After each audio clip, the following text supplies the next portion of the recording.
dhammaan ka hor inta aan la aasin ama aysan dhiman waxay wada lahaayeen danooyin iyo hadafyo iyo ujeedooyin gaar ah sida guur, safar, waxbarasho iyo ganacsi iyo wixii la mid ahba. isla markiiba waxay galeen qabriga oo tii Alle ayaa u timid waxbana lagama gaaro marka aad dhimato.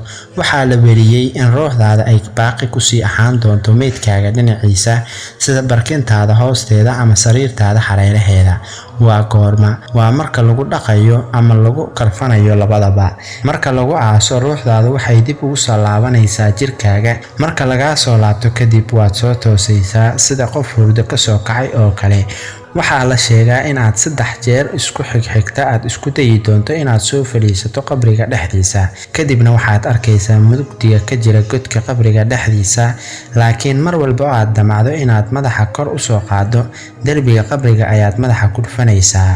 marka aad aragto xaaladaada inaanay caadi ahayn ayaad rumaysan doontaa inaad ka mid tahay ahlumeydka ama asxaabul qubuur meesha ku cusub aaba. wax yar kadib waxaa ku imaan doona labadii malag ee kala ahaa Munkar iyo Nakiir, kuwa oo loo wakiishay kaliya inay qabriga dhexdiisa kugu weydiiyaan 3 su'aalood. ma ku weydiin doonaan baasaboorka dhalashadaada ama qabiilkaaga ama lacagta aad haysato inta ay la eg tahay. kaliya waxay ku weydiin doonaan rabbigaaga, diintaada iyo nabigaaga sallallahu alayhi wasallam. laba mid ayaad noqonaysaa, mid ka jawaaba oo dhiibaana ama mid ku dhaca oo khasaara. kadibna waxaa lagu wadayaa goobta lagu magacaabo xayaatul barsakh. goobtaasna waxay leedahay 2 albaab. albaab ka mid ah waxa uu ku sii jeedaa jannada, mid kalena isagana waxa uu ku sii jeedaa xagga iyo jahannamo. halkaas ayaad ku sugi doontaa xisaabta iyo isu soo bixinta qiyaamaha. markaa kadib 2 meelood mid ayaad tagi doontaa, ama janno ama naar. allaha naga badbaadiye. sidoo kale maalmaha qaar waxaa ku soo booqan doona qaar ka mid ah qaraabadaada iyo asxaabtaada.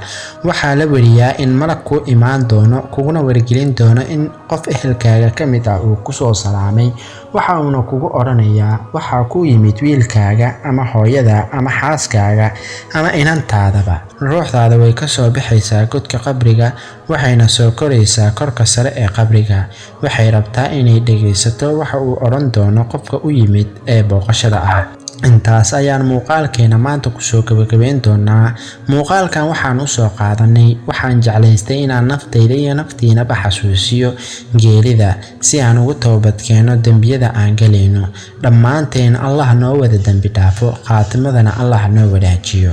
sidaas iyo nabadgelyo.